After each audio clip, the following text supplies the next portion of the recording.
Hey guys, for today's video, ang atong topic ay A Day With Me as a Filipina Living in America. So gitapulan ko pagluto og breakfast igsuon. So og ingan ako siya na mga uni sa gawas. So sa nakita ninyo nga uni sa IHOP, busugan ako igsuonoy. So pag pobre man ko igsuon, gingan ako siya na mag-shopping ta pero mag-window shopping lang gyud ta kay wala matay kwarta.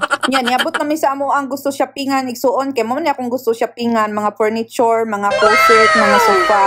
So mo na siya. So gikan mi nag-shopping igsuon niya kay gigutom man ko ba ingon ko niya nag-craving man ko og kanang kuan oy Jollibee. Mag-Jollibee ta for lunch. So mao ni anhimi sa Jollibee igsuon. Nag-order na siya igsuon sa amuang kuan kaunon sa lunch. So naghulat nami sa mong order igsuon. Wala lang maulang ni ang view sa gawas igsuon ug kani ang view sa sulod. So matindi ka mo kaon sa imong nadak-an ng mga pagkaon ug mga restaurant, di ba? Among order ready na so ako nang gikuha among order igsuon. Gigutom na gyud ko igsuon sa amuang pag-shopping.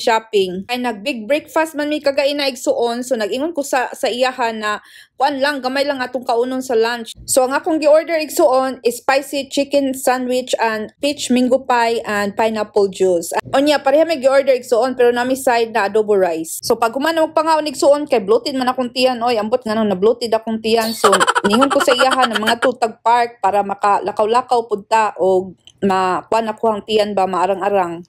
Onya igsuon para makalanghap pud og sariwang hangin ba. Mag-walk tayo mga 2 miles guys. Aba matindi!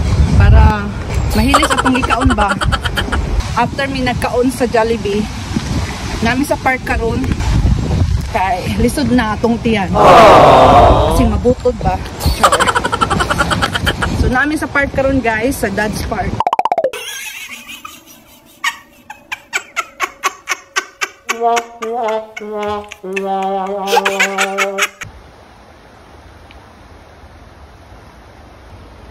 Nasa lake igsuon.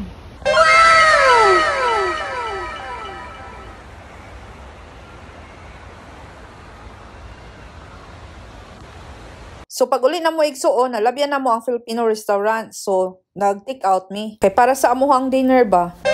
Tinuguan, palabok, halo-halo, banana Q. So maro to igsuon, daghang salamat sa pagtanaw. Ay kalimot pag-follow, subscribe, like and share.